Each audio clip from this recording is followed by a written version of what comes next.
ಎಲ್ಲರಿಗೂ ನಮಸ್ಕಾರ. ಸ್ಪಂದನ ಎಜುಕೇಷನ್ ಚಾನಲ್ಗೆ ಸ್ವಾಗತ. ಸ್ನೇಹಿತರೆ, ಮೊನ್ನೆ ನಡೆದ ಧಾರವಾಡದ ವಿದ್ಯಾಕಾಶಿಯಲ್ಲಿ ಸಾವಿರಾರು ಶಿಕ್ಷಕ ಆಕಾಂಕ್ಷಿಗಳು ತೀವ್ರತರವಾದ ಹೋರಾಟವನ್ನು ಕೈಗೊಂಡಿದ್ದರು. ಇದಕ್ಕೆ ಮೂಲ ಕಾರಣ ಅಂತಂದರೆ, ಕಳೆದ 3-4 ವರ್ಷಗಳಿಂದ ಯಾವುದೇ ನೇಮಕಾತಿಗಳು ಯಾವುದೇ ಇಲಾಖೆಯಲ್ಲಿ ಆಗಿಲ್ಲ ಅನ್ನುವ ಒಂದು ಉದ್ದೇಶದಿಂದ ತೀವ್ರತರವಾದ ಹೋರಾಟವು ಪ್ರಾರಂಭವಾಗಿತ್ತು. ಸೊ ಈ ಒಂದು ಹೋರಾಟವನ್ನು ಗಂಭೀರವಾಗಿ ಪರಿಗಣಿಸಿದಂತಹ ಮುಖ್ಯಮಂತ್ರಿ ಸಿದ್ದರಾಮಯ್ಯನವರು ಕ್ಯಾಬಿನೆಟ್ ಸಚಿವ ಸಂಪುಟ ಸಭೆಯಲ್ಲಿ ಇನ್ನು ಮಾರ್ಚ್ ತಿಂಗಳ ಅಂದರೆ 30 ದಿನಗಳ ಒಳಗಾಗಿ ಎಲ್ಲ ಇಲಾಖೆಗಳಲ್ಲೂ ನೇಮಕಾತಿ ಅಂದರೆ 56,432 ನೇಮಕಾತಿಗಳ ಅಧಿಸೂಚನೆಯನ್ನು ಕೈಗೊಳ್ಳುವುದಾಗಿ ಭರವಸೆಯನ್ನು ನೀಡಿದ್ದರು.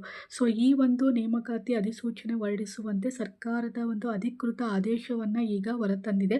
ಸೊ ಇದರಲ್ಲಿ 50% ಮೀಸಲಾತಿಯಂತೆ ಏನು ನೇಮಕಾತಿ ಕೈಗೊಳ್ಳಲು ಸರ್ಕಾರವು ಮುಂದಾಗಿದ್ದು, ಈ ಒಂದು ನೇಮಕಾತಿ ಅಧಿಸೂಚನೆಯ ಒಂದು ಸರ್ಕಾರದ ಅಧಿಕೃತ ಆದೇಶದಲ್ಲಿ ಯಾವೆಲ್ಲ ಪ್ರಮುಖವಾದ ವಿಷಯಗಳನ್ನು ಕೈಗೊಳ್ಳಲಾಗಿದೆ ಎಂಬುದನ್ನು ಈ ವಿಡಿಯೋದಲ್ಲಿ ಸಂಪೂರ್ಣವಾಗಿ ತಿಳಿದುಕೊಳ್ಳೋಣ.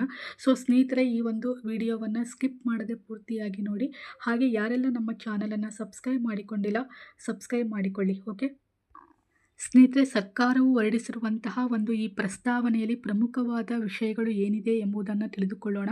ಸರ್ಕಾರದ ನಡಾವಳಿಗಳು ವಿಷಯ 2022ರ ಅಧಿನಿಯಮದನ್ವಯ ಪರಿಶಿಷ್ಟ ಜಾತಿ ಪರಿಶಿಷ್ಟ ಪಂಗಡಗಳಿಗೆ ಹೆಚ್ಚಿಸಲಾದ ಮೀಸಲಾತಿ ಪ್ರಮಾಣವನ್ನು ಪ್ರಶ್ನಿಸಿ ಮಾನ್ಯ ಉಚ್ಚ ನ್ಯಾಯಾಲಯದಲ್ಲಿ ದಾಖಲಾಗಿದ್ದು, ಪ್ರಕರಣಗಳಲ್ಲಿ ಮಾನ್ಯ ನ್ಯಾಯಾಲಯವು ನೀಡಿರುವ ಮಧ್ಯಂತರ ಆದೇಶದ ಹಿನ್ನೆಲೆಯಲ್ಲಿ ನೇಮಕಾತಿ ಪ್ರಕ್ರಿಯೆಯನ್ನು ಮುಂದುವರಿಸಲು ಕೈಗೊಳ್ಳಬೇಕಾದ ಕ್ರಮಗಳ ಕುರಿತು ಅಂತ. ಸೊ ನೇಮಕಾತಿ ಪ್ರಕ್ರಿಯೆಯನ್ನು ಕೈಗೊಳ್ಳಲು ಈ ಒಂದು ಪ್ರಸ್ತಾವನೆಯನ್ನು ಕೂಡ ನೀಡಲಾಗಿದೆ. ಸೊ ಇಲ್ಲಿ ಸರ್ಕಾರದ ಆದೇಶ ಸಂಖ್ಯೆ CSUE/CEMA 1995 ದಿನಾಂಕ 20/6/1995 ಈ ರೀತಿ ಓದಿಕೊಳ್ಳಲಾಗಿದೆ. ಸೊ ನೆಕ್ಸ್ಟ್ ಪ್ರಸ್ತಾವನೆಯಲ್ಲಿ ಮೇಲೆ ಒಂದರಲ್ಲಿ ಓದಲಾದ ದಿನಾಂಕ 20/5/1995ರ ಸರ್ಕಾರದ ಆದೇಶದಲ್ಲಿ ರಾಜ್ಯ ಸಿವಿಲ್ ಸೇವೆಗಳಲ್ಲಿನ ಹುದ್ದೆಗಳಿಗೆ ಮಾಡುವ ನೇರ ನೇಮಕಾತಿಯಲ್ಲಿ ಪರಿಶಿಷ್ಟ ಜಾತಿ ಮತ್ತು ಪರಿಶಿಷ್ಟ ಪಂಗಡಗಳಿಗೆ ಕ್ರಮವಾಗಿ ನಿಗದಿಪಡಿಸಲಾಗಿದ್ದ 15% ಮತ್ತು 3% ಮೀಸಲಾತಿ ಪ್ರಮಾಣಕ್ಕೆ ಅನುಗುಣವಾಗಿ ಭರ್ತಿ ಮಾಡಬೇಕಾದ ರಿಕ್ತ ಸ್ಥಾನಗಳಿಗೆ 100 ಬಿಂದುಗಳ ರೋಸ್ಟರನ್ನು ನಿಗದಿಪಡಿಸಲಾಗಿರುತ್ತದೆ. ಸೊ ಇವಾಗ ಎಷ್ಟೋ ಪರಿಶಿಷ್ಟ ಜಾತಿ ಮತ್ತು ಪಂಗಡಗಳಿಗೆ 15% ಮತ್ತು 3% ಅನ್ವಯ ಈಗ 100 ಬಿಂದುಗಳ ರೋಸ್ಟರನ್ನು ನಿಗದಿಪಡಿಸಲಾಗಿರುತ್ತೆ. ಓಕೆ ನೆಕ್ಸ್ಟ್ ಕ್ರಮ ಸಂಖ್ಯೆ 2ರಲ್ಲಿ ಮೇಲೆ 2ರಲ್ಲಿ ಓದಲಾದ ಕರ್ನಾಟಕ ಅನುಸೂಚಿತ ಜಾತಿಗಳು ಮತ್ತು ಅನುಸೂಚಿತ ಪಂಗಡಗಳು ಶೈಕ್ಷಣಿಕ ಸಂಸ್ಥೆಗಳಲ್ಲಿನ ಸ್ಥಾನಗಳಲ್ಲಿ ಮತ್ತು ರಾಜ್ಯಾಧೀನ ಸೇವೆಗಳಲ್ಲಿನ ನೇಮಕಾತಿ ಅಥವಾ ಹುದ್ದೆಗಳಲ್ಲಿ ಮೀಸಲಾತಿ ಅಧಿನಿಯಮ 2022ರಲ್ಲಿ ಶೈಕ್ಷಣಿಕ ಸಂಸ್ಥೆಗಳಲ್ಲಿನ ಸ್ಥಾನಗಳಲ್ಲಿ ಮತ್ತು ರಾಜ್ಯಾಧೀನ ಸೇವೆಗಳಲ್ಲಿನ ನೇಮಕಾತಿ ಅಥವಾ ಹುದ್ದೆಗಳಲ್ಲಿ ರಾಜ್ಯದ ಅನುಸೂಚಿತ ಜಾತಿ ಮತ್ತು ಅನುಸೂಚಿತ ಪಂಗಡಗಳಿಗೆ ಸೇರಿದ ವ್ಯಕ್ತಿಗಳಿಗೆ 17% ಮತ್ತು 7%ರಂತೆ ಮೀಸಲಾತಿ ಪ್ರಮಾಣವನ್ನು ಅನುಕ್ರಮವಾಗಿ ಹೆಚ್ಚಿಸಲಾಗಿರುತ್ತದೆ. ಎಷ್ಟು ಅಂದರೆ 17% ಮತ್ತು 7% ಅನ್ವಯ ಮೀಸಲಾತಿ ಕ್ರಮವನ್ನು ಹೆಚ್ಚಿಸಲಾಗಿತ್ತು. ಸೊ ನೆಕ್ಸ್ಟ್ ಕ್ರಮ ಸಂಖ್ಯೆ 3ರಲ್ಲಿ ಏನು ಹೇಳಾಗಿದೆ ಅಂದರೆ, ಮೇಲೆ 3ರಲ್ಲಿ ಓದಲಾದ ಸರ್ಕಾರದ ಆದೇಶದಲ್ಲಿ 2022ರ ಅಧಿನಿಯಮದನ್ವಯ ಹೆಚ್ಚಿನ ಮೀಸಲಾತಿ ಪ್ರಮಾಣಕ್ಕೆ ಅನುಗುಣವಾಗಿ ನೇರ ನೇಮಕಾತಿ ಮುಖಾಂತರ ಭರ್ತಿ ಮಾಡುವ ರಿಕ್ತ ಸ್ಥಾನಗಳಿಗೆ ಸಂಬಂಧಿಸಿದಂತೆ 100 ಬಿಂದುಗಳ ಪರಿಷ್ಕೃತ ರೋಸ್ಟರನ್ನು ನಿಗದಿಪಡಿಸಿ ಆದೇಶಿಸಲಾಗಿರುತ್ತದೆ. ಸೊ ಇವಾಗ ಎಷ್ಟು ಅಂತಂದರೆ 100 ಬಿಂದುಗಳ ಒಂದು ಪರಿಷ್ಕೃತ ಆದೇಶಗಳನ್ನು ಇಲ್ಲಿ ಆದೇಶಿಸಲಾಗಿರುತ್ತೆ ಅಂತ ಹೇಳಿದ್ದಾರೆ. ಸೊ ನೆಕ್ಸ್ಟು ಮೇಲೆ 4ರಲ್ಲಿ ಓದಲಾದ ದಿನಾಂಕ 8/3/2023ರ ಸರ್ಕಾರದ ಆದೇಶದಲ್ಲಿ ಪ್ರತಿಯೊಂದು ನೇರ ಮೀಸಲಾತಿ ಪ್ರವರ್ಗದಡಿ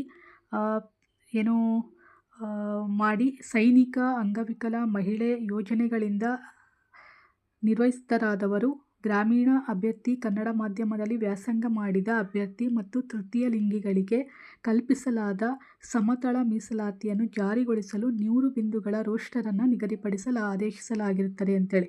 so under each category of vertical reservation ಅಂದರೆ ಈ ಒಂದು ನೇರ ಮೀಸಲಾತಿ ಪ್ರವರ್ಗದಡಿ ಈ ಎಲ್ಲ ಮಾಜಿ ಸೈನಿಕ, ಅಂಗವಿಕಲ, ಮಹಿಳೆ ಯೋಜನೆಗಳಿಂದ ನಿರಾಶ್ರಿತರಾದವರು ಮತ್ತು ಗ್ರಾಮೀಣ ಅಭ್ಯರ್ಥಿ, ಕನ್ನಡ ಮಾಧ್ಯಮ ಈ ಎಲ್ಲ ತೃತೀಯ ಲಿಂಗಿಗಳಿಗೆ ಕಲ್ಪಿಸಲಾದ ಸಮತಳವಾದಂಥ ಒಂದು ಮೀಸಲಾತಿಯನ್ನು ಈ 100 ಬಿಂದುಗಳ ರೋಸ್ಟರ್ನಲ್ಲಿ ಏನಂದರೆ ಆದೇಶಿಸಲಾಗಿರುತ್ತೆ ಅಂತ ಹೇಳಿದ್ದಾರೆ.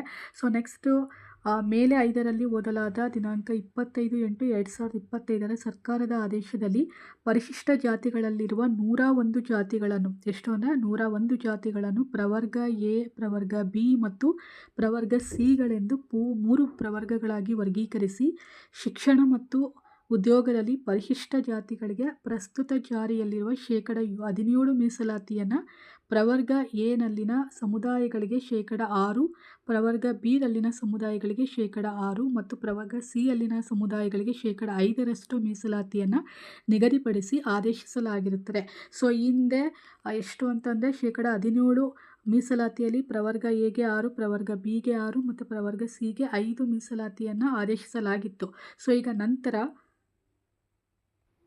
ಕ್ರಮ ಸಂಖ್ಯೆ ಮೇಲೆ 6ರಲ್ಲಿ ಓದಲಾದ ದಿನಾಂಕ 3/9/2025 ಸರ್ಕಾರದ ಆದೇಶದಲ್ಲಿ ದಿನಾಂಕ 28/12/2022 ಆದೇಶದಲ್ಲಿ ನಿಗದಿಪಡಿಸಲಾದ 100 ಬಿಂದುಗಳ ಮೀಸಲಾತಿ ರೋಸ್ಟರ್ನಲ್ಲಿ ಪರಿಶಿಷ್ಟ ಜಾತಿಗಳಿಗೆ ಗುರುತಿಸಲಾಗಿರುವ 17 ಬಿಂದುಗಳನ್ನು ಮಾತ್ರ ಸದರಿ ಆದೇಶದಲ್ಲಿರುವ ಅನುಬಂಧದಂತೆ ಪುನರ್ ವರ್ಗೀಕರಿಸಿ ಆದೇಶಿಸಲಾಗಿರುತ್ತದೆ. ಸೊ ಈಗ 17 ಬಿಂದುಗಳು ಅಂದರೆ ಪರಿಶಿಷ್ಟ ಜಾತಿಗಳಿಗೆ ಗುರುತಿಸಲಾಗಿರುವಂಥ 17 ಬಿಂದುಗಳನ್ನು ಮಾತ್ರ ಏನು ಮಾಡಿದೆ ಅಂದರೆ ಸದರಿ ಆದೇಶದಲ್ಲಿರುವಂಥ ಅನುಬಂಧದಂತೆ ಪುನರ್ ವರ್ಗೀಕರಿಸಿ ಏನಾಗಿರುತ್ತೆ ಅಂದರೆ ಆ 100 ಬಿಂದುಗಳಲ್ಲಿ ಆದೇಶಿಸಲಾಗಿರುತ್ತೆ. ನೆಕ್ಸ್ಟು ಮೇಲೆ 7ರಲ್ಲಿ ಓದಲಾದ ಪ್ರಕರಣಗಳಲ್ಲಿ ಕರ್ನಾಟಕ ಅನುಸೂಚಿತ ಜಾತಿಗಳು ಅಂದರೆ SC ಕ್ಯಾಟಗರಿ ಮತ್ತು ಅನುಸೂಚಿತ ಪಂಗಡಗಳು ಅಂದರೆ ST ಕ್ಯಾಟಗರಿಗಳು ಶೈಕ್ಷಣಿಕ ಸಂಸ್ಥೆಗಳಲ್ಲಿನ ಸ್ಥಾನಗಳಲ್ಲಿ ಮತ್ತು ರಾಜ್ಯಾಧೀನ ಸೇವೆಗಳಲ್ಲಿನ ನೇಮಕಾತಿ ಅಥವಾ ಹುದ್ದೆಗಳಲ್ಲಿ ಮೀಸಲಾತಿ ಅಧಿನಿಯಮ 2022 ಅನ್ವಯ ಪರಿಶಿಷ್ಟ ಜಾತಿ ಮತ್ತು ಪರಿಶಿಷ್ಟ ಪಂಗಡಗಳಿಗೆ ಮೀಸಲಾತಿ ಪ್ರಮಾಣವನ್ನು ಕ್ರಮವಾಗಿ 15% ಮತ್ತು 17% ಹಾಗೂ 3% 7% ಹೆಚ್ಚಿಸಲಾಗಿರುವುದನ್ನು ಪ್ರಶ್ನಿಸಲಾಗಿದ್ದು, ಸದರಿ ಪ್ರಕರಣಗಳಲ್ಲಿ ಮಾನ್ಯ ಉಚ್ಚ ನ್ಯಾಯಾಲಯವು ದಿನಾಂಕ 27/11/2025 ಕೆಳಗಿನಂತೆ ಮಧ್ಯಂತರ ಆದೇಶವನ್ನು ನೀಡಿರುತ್ತೆ. ಸೊ ಇವಾಗ ಎಷ್ಟು ಪರಿಶಿಷ್ಟ ಜಾತಿಯಲ್ಲಿ 15% ಇತ್ತು. ಸೊ ಅದನ್ನು 17ಕ್ಕೆ ಮತ್ತು ಪರಿಶಿಷ್ಟ ಪಂಗಡಗಳಲ್ಲಿ 3% ಇದ್ದಿದ್ದು 7% ಅದನ್ನು ಹೆಚ್ಚಿಸಲಾಗಿರುವುದನ್ನು ಮಾನ್ಯ ಉಚ್ಚ ನ್ಯಾಯಾಲಯದಲ್ಲಿ ಆ ಒಂದು ಪ್ರಕರಣ ಏನಾಗಿದೆ ಅಂತಂದರೆ ಮಧ್ಯಂತರ ಆದೇಶವನ್ನು ಅಲ್ಲಿ ನೀಡಲಾಗಿದೆ. ಸೊ ಇನ್ನೂ ಅದು ಕಂಟಿನ್ಯೂ ಆಗಿ ನಡೀತಾ ಇದೆ. ಓಕೆನಾ. ನೆಕ್ಸ್ಟ್ ಮಾನ್ಯ ಉಚ್ಚ ನ್ಯಾಯಾಲಯವು ಮೇಲಿನಂತೆ ನೀಡಿರುವಂತಹ ಮಧ್ಯಂತರ ಆದೇಶದಿಂದಾಗಿ ಹಲವಾರು ಇಲಾಖೆಗಳಲ್ಲಿನ ಖಾಲಿ ಹುದ್ದೆಗಳ ನೇಮಕಾತಿ ಪ್ರಕ್ರಿಯೆಯನ್ನು ಇವಾಗ ತತ್ಕ್ಷಣವಾಗಿ ಕೈಗೊಳ್ಳಬೇಕಾಗಿದೆ ಅಂತ ಹೇಳ್ತಾ ಇದ್ದಾರೆ. ಸೊ ನೆಕ್ಸ್ಟ್ ಅಂದರೆ ಅನುಸೂಚಿತ ಜಾತಿ ಮತ್ತು ಅನುಸೂಚಿತ ಪಂಗಡಗಳಲ್ಲಿ ಒಳ ಮೀಸಲಾತಿಯನ್ನು ಹೆಚ್ಚಿಸುವ ಸಲುವಾಗಿ ನೇಮಕಾತಿಗಳ ಪ್ರಕ್ರಿಯೆ ಎಲ್ಲವೂ ಸ್ಥಗಿತಗೊಂಡಿತ್ತು. ಸೊ ಈಗ ನಿರುದ್ಯೋಗ ಅಭ್ಯರ್ಥಿಗಳ ಹಿತದೃಷ್ಟಿಯಿಂದ ಹಾಗೂ ಆಡಳಿತಾತ್ಮಕ ವ್ಯವಸ್ಥೆಯ ಮೇಲೆ ಪರಿಣಾಮ ಬೀರುತ್ತಿರುವುದರಿಂದ ನೇಮಕಾತಿ ಪ್ರಕ್ರಿಯೆಯನ್ನು ತುರ್ತಾಗಿ ಅಂದರೆ ತಕ್ಷಣಕ್ಕೆ ಮುಂದುವರಿಸಬೇಕಾಗಿರುವುದರಿಂದ ನೇಮಕಾತಿ ಅಧಿಸೂಚನೆಗಳನ್ನು ಸರ್ಕಾರದ ಆದೇಶ ಸಂಖ್ಯೆ CSE-1 ಸೈಮ 2022 ದಿನಾಂಕ 28/12/2022 ಆದೇಶದ ಪೂರ್ವದಲ್ಲಿ ಜಾರಿಯಲ್ಲಿದ್ದ ಮೀಸಲಾತಿ ಆದೇಶ ಮತ್ತು ರೋಸ್ಟರ್ ಬಿಂದುಗಳಂತೆ ಮೀಸಲಾತಿ ಪ್ರಮಾಣ 50%ಕ್ಕೆ ಹೊರಡಿಸುವುದು ಸೂಕ್ತವೆಂದು ನಿರ್ಧರಿಸಿ ಈ ಕೆಳಕಂಡಂತೆ ಆದೇಶಿಸಿದೆ. ಸೊ ಈಗ ಒಳ ಮೀಸಲಾತಿಯನ್ನು ಬದಿಗಿಟ್ಟು ಅಂದರೆ 56% ಮೀಸಲಾತಿಯಲ್ಲಿ ಏನು ನೇಮಕಾತಿಯನ್ನು ಮಾಡಿಕೊಳ್ಬೇಕಾಗಿತ್ತು. ಸೊ ಈಗ ಅದನ್ನೆಲ್ಲ ನಿರುದ್ಯೋಗ ಅಭ್ಯರ್ಥಿಗಳ ಹಿತದೃಷ್ಟಿಯಿಂದ ತಕ್ಷಣಕ್ಕೆ 50% ಮೀಸಲಾತಿಯಂತೆ ನೇಮಕಾತಿಯನ್ನು ಅಧಿಸೂಚನೆಯನ್ನು ಹೊರಡಿಸಬೇಕು ಅಂತೇಳಿ ಸರ್ಕಾರ ಈ ಒಂದು ಆದೇಶದಲ್ಲಿ ತಿಳಿಸಲಾಗಿದೆ. ಓಕೆ. ಈಗ ಸರ್ಕಾರಿ ಆದೇಶ ಸಂಖ್ಯೆ ಇದರಲ್ಲಿ ಏನು ಹೇಳಿದೆ ಅಂದರೆ ಪ್ರಸ್ತಾವನೆಯಲ್ಲಿ ವಿವರಿಸಿರುವ ಸನ್ನಿವೇಶದಲ್ಲಿ ಸರ್ಕಾರ ಈ ಕೆಳಕಂಡಂತೆ ಆದೇಶಿಸಿದೆ. ಏನಂತ ಅಂದರೆ ಕರ್ನಾಟಕ ಅನುಸೂಚಿತ ಜಾತಿಗಳು ಮತ್ತು ಅನುಸೂಚಿತ ಪಂಗಡಗಳು ಶೈಕ್ಷಣಿಕ ಸಂಸ್ಥೆಗಳಲ್ಲಿನ ಸ್ಥಾನಗಳಲ್ಲಿ ಮತ್ತು ರಾಜ್ಯಾಧೀನ ಸೇವೆಗಳಲ್ಲಿನ ನೇಮಕಾತಿ ಅಥವಾ ಹುದ್ದೆಗಳಲ್ಲಿ ಮೀಸಲಾತಿ ಅಧಿನಿಯಮ 2022 ಪ್ರಶ್ನಿಸಿ ಮಾನ್ಯ ಉಚ್ಚ ನ್ಯಾಯಾಲಯದಲ್ಲಿ ಅಂದರೆ ಹೈಕೋರ್ಟ್ನಲ್ಲಿ ದಾಖಲಾಗಿರುವ ಪ್ರಕರಣಗಳಲ್ಲಿ ಮಾನ್ಯ ಉಚ್ಚ ನ್ಯಾಯಾಲಯವು ನೀಡುವ ಅಂತಿಮ ತೀರ್ಪಿಗೆ ಒಳಪಟ್ಟು ಹಾಗೂ ಸರ್ಕಾರದ ಮುಂದಿನ ಆದೇಶದವರೆಗೆ ದಿನಾಂಕ 27/11/2025 ನಂತರದಲ್ಲಿ ರಾಜ್ಯ ಸಿವಿಲ್ ಸೇವಾ ಹುದ್ದೆಗಳಿಗೆ ಮಾಡುವ ನೇರ ನೇಮಕಾತಿಗಳಲ್ಲಿ ಸರ್ಕಾರದ ಆದೇಶ ಸಂಖ್ಯೆ CSE ಸೈಮ 2022 ದಿನಾಂಕ 28/12/2022 ಆದೇಶದ ಪೂರ್ವದಲ್ಲಿ ಜಾರಿಯಲ್ಲಿದ್ದು ಮೀಸಲಾತಿ ಆದೇಶ ಮತ್ತು ರೋಸ್ಟರ್ ಬಿಂದುಗಳಂತೆ ಸರ್ಕಾರದ ಆದೇಶ ಸಂಖ್ಯೆ CSE ಸೈಮಾ 1995 ದಿನಾಂಕ 20/6/95 ಅನ್ವಯ ಮೀಸಲಾತಿ ಪ್ರಮಾಣವನ್ನು ಶೇಕಡ 50ಕ್ಕೆ ನೋಡಿ ಶೇಕಡ 50ಕ್ಕೆ ನೇಮಕಾತಿ ಅಧಿಸೂಚನೆಗಳನ್ನು ಹೊರಡಿಸುವಂತೆ ಎಲ್ಲ ನೇಮಕಾತಿ ಆಯ್ಕೆ ಪ್ರಾಧಿಕಾರಗಳಿಗೆ ಸೂಚಿಸಲಾಗಿದೆ. ಈ ಒಂದು ಸರ್ಕಾರದ ಆದೇಶ ಸಂಖ್ಯೆ CSUE ಸೈಮಾ 2025 ಇದನ್ನು ಒಂದು ಅನ್ವಯದಲ್ಲಿ ಶೇಕಡ 50ಕ್ಕೆ ಮೀಸಲಾತಿಯಂತೆ ಎಲ್ಲ ಇಲಾಖೆಗಳಲ್ಲೂ ಪ್ರಾಧಿಕಾರಗಳಿಗೆ ಸರ್ಕಾರ ತತ್ಕ್ಷಣವಾಗಿ ನೇಮಕಾತಿ ಅಧಿಸೂಚನೆಯನ್ನು ಹೊರಡಿಸಬೇಕು ಅಂತ ಒಂದು ಆದೇಶವನ್ನು ನೀಡಿದೆ. ಸೊ ನೆಕ್ಸ್ಟು ಈ ರೀತಿಯ ಆಯ್ಕೆಯನ್ನು ಇಂದಿನ ನೇಮಕಾತಿಯಲ್ಲಿ ಅಂದರೆ ಹಿಂದೆ ನಡೆದಿರುವಂಥ ನೇಮಕಾತಿಯಲ್ಲಿ ಅಂದರೆ ದಿನಾಂಕ 28/12/2022 ಆದೇಶದಲ್ಲಿ ಗೊತ್ತುಪಡಿಸಿರುವಂಥ ರೋಸ್ಟರಿನ ಯಾವ ಬಿಂದುವಿನಲ್ಲಿ ಅಂದರೆ ಈ ಹಿಂದೆ ನಡೆದಂಥ 2022ರಲ್ಲಿ ಏನು GPSTR ಕಾಲ್ ಫಾರ್ಮ್ ಆಗಿತ್ತಲ್ಲ, ಸೊ ಆ ಒಂದು ರೋಸ್ಟರ್ ಬಿಂದುವಿನಂತೆ ಈ ಒಂದು ನೇಮಕಾತಿ ಶೇಕಡ 50ರ ಮೀಸಲಾತಿಯಂತೆ ಅಧಿಸೂಚನೆಯನ್ನು ಹೊರಡಿಸಬೇಕು ಅಂತೇಳಿ ಸರ್ಕಾರ ಆದೇಶವನ್ನು ನೀಡಿದೆ. ನೆಕ್ಸ್ಟ್ ಏನು ಇಂದಿನ ನೇಮಕಾತಿಯಲ್ಲಿ ಆ ಒಂದು ರೋಸ್ಟರ್ ಬಿಂದುವಿನಲ್ಲಿ ಏನು ನಿಲ್ಲಿಸಲಾಗಿತ್ತೋ, ಸೊ ಆ ಬಿಂದುವಿನ ಮುಂದಿನ ರೋಸ್ಟರ್ ಬಿಂದುವಿಗೆ ಸರಿಸಮವಾದ ಬಿಂದುವನ್ನು ದಿನಾಂಕ 26/1995 ಸರ್ಕಾರದ ಆದೇಶ ಸಂಖ್ಯೆ CSUE 8 ಸೈಮಾ 1995ರಲ್ಲಿ ಗುರುತಿಸಿ ಅಲ್ಲಿಂದ ಪ್ರಾರಂಭಿಸಿ ಆಯ್ಕೆ ಮಾಡಿತಕ್ಕದ್ದು. ಉದಾಹರಣೆಗೆ ಇಂದಿನ ನೇಮಕಾತಿಯಲ್ಲಿ ಅಂದರೆ ಈಗ ನಡೆದಂಥ ನೇಮಕಾತಿಯಲ್ಲಿ ದಿನಾಂಕ 28/12/2022 ಆದೇಶದಲ್ಲಿ ಗೊತ್ತುಪಡಿಸಿರುವ ರೋಸ್ಟರಿನ ಅನುಸಾರ 10ನೇ ಬಿಂದುವಿನಂತೆ ಅಂದರೆ ಪೂರ್ಣಗೊಳಿಸಲಾಗಿದ್ದಲ್ಲಿ ಈಗ ಮಾಡಬೇಕಾಗಿರುವ ಆಯ್ಕೆಯನ್ನು ದಿನಾಂಕ 20/6/1995 ಆದೇಶದಲ್ಲಿನ ಅನುಬಂಧ 1ರ ರೋಸ್ಟರಿನ 11ನೇ ಬಿಂದುವಿನಿಂದ ಪ್ರಾರಂಭಿಸಿ ಪೂರ್ಣಗೊಳಿಸತಕ್ಕದ್ದು ಅಂತ ಹೇಳಿದ್ದಾರೆ.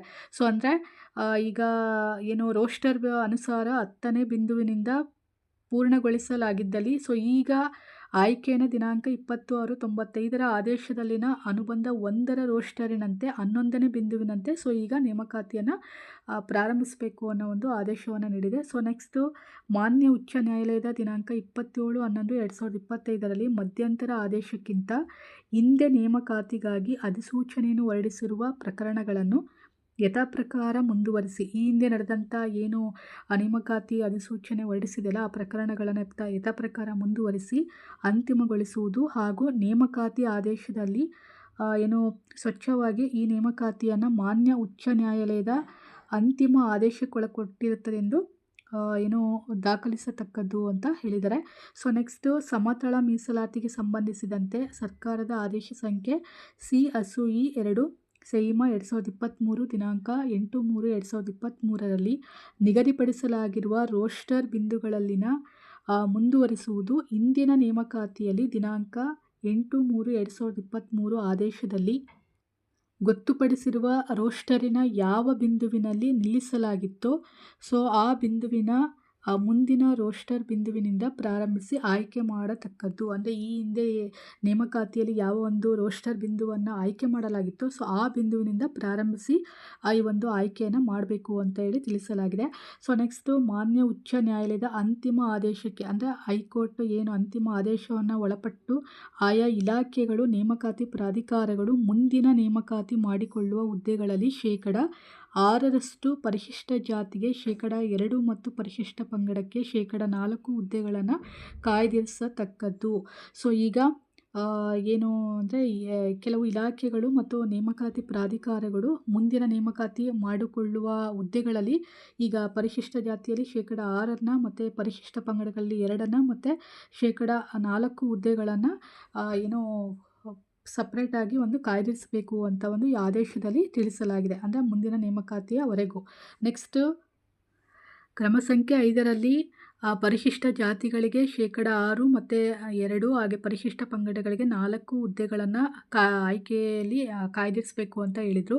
ಸೊ ಈಗ ಕ್ರಮ ಸಂಖ್ಯೆ 6ರಲ್ಲಿ ಏನು ಹೇಳಿದೆ ಅಂದರೆ ಮುಂದುವರಿದು ಖಾಲಿ ಇರುವಂಥ ಅಂದರೆ ಈ ಖಾಲಿ ಇರುವ ನೇರ ನೇಮಕಾತಿ ಹುದ್ದೆಗಳಲ್ಲಿ ಸುಮಾರು 56,432 56,432 ಹುದ್ದೆಗಳನ್ನು ತುಂಬುವ ಪ್ರಕ್ರಿಯೆಯನ್ನು ಮುಂದಿನ 30 ದಿನಗಳಲ್ಲಿ ಅಂದರೆ ಈ ಮಾರ್ಚ್ ತಿಂಗಳು 30 ದಿನಗಳಲ್ಲಿ ಪ್ರಾರಂಭಿಸುವಂತೆ ಎಲ್ಲ ಇಲಾಖೆಗಳಿಗೆ ನೇಮಕಾತಿ ಪ್ರಾಧಿಕಾರಗಳಿಗೆ ತಿಳಿಸಿದೆ. ಅಂದರೆ ರಾಜ್ಯ ಸರ್ಕಾರವು ಮುಂದಿನ 30 ದಿನಗಳ ಒಳಗಾಗಿ ಎಲ್ಲ ಇಲಾಖೆಗಳು ಮತ್ತು ನೇಮಕಾತಿ ಪ್ರಾಧಿಕಾರಗಳಿಗೆ ನೇರ ನೇಮಕಾತಿಯನ್ನು ಮಾಡಿಕೊಳ್ಳುವ ಬಗ್ಗೆ ಈ ಆದೇಶವನ್ನು ನೀಡಿದೆ.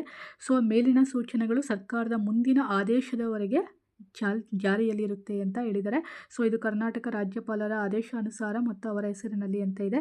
ಸೊ ಈಗ ಫ್ರೆಂಡ್ಸ್, ನಾವು ನೀವೆಲ್ಲ ಏನು ಮಾಡಬೇಕು ಅಂತಂದರೆ, ನೇಮಕಾತಿ ಅಂತೂ ಆಗುವುದಂತೂ ಖಂಡಿತ. ಸೊ ಈಗ ನಮ್ಮ ಅಭ್ಯಾಸವನ್ನು ಹೆಚ್ಚು ನಾವು ಚುರುಕುಗೊಳಿಸಬೇಕು. ಹಾಗೆ ಪೂರ್ವ ತಯಾರಿಯನ್ನು ಮಾಡಿಕೊಳ್ಬೇಕು. ಕ್ವೆಶ್ಚನ್ ಪೇಪರನ್ನು ಸಾಲ್ವ್ ಮಾಡಬೇಕು. ಹಾಗೆ ಮಾಕ್ ಟೆಸ್ಟ್ಗಳನ್ನು ಮಾಡಿಕೊಳ್ಬೇಕು.